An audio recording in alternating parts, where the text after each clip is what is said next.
Want to know how to grow a beautiful lawn naturally? Today we're exploring this eco-friendly, pocket-friendly, and simple method. It's all about nurturing nature in your own backyard. Stick around to learn how to turn your yard into a green paradise, the natural way. First things first, you need to start with quality soil. This is crucial as it nourishes your grass, helping it grow lush and green. To ensure top-notch soil, test its pH and nutrient levels. If needed, enrich it with organic compost. Remember, healthy, rich soil is the foundation of a beautiful lawn.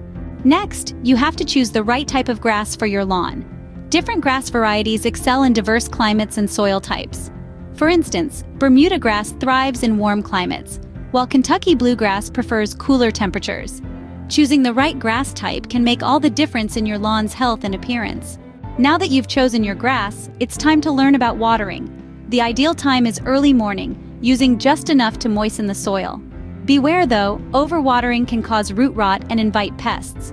Watering wisely is crucial to maintaining a healthy natural lawn. Finally, let's talk about natural lawn maintenance. Regular mowing keeps your grass healthy, while aeration allows roots to breathe. And don't forget natural pest control. Introducing beneficial insects can work wonders. With these natural maintenance tips, your lawn will be the envy of the neighborhood. And there you have it, a guide to growing a beautiful lawn naturally. Remember, it all starts with quality soil, the right grass, wise watering, and natural maintenance. Give it a try, your lawn will thank you. Don't forget to like this video and subscribe to our channel for more gardening tips and tricks.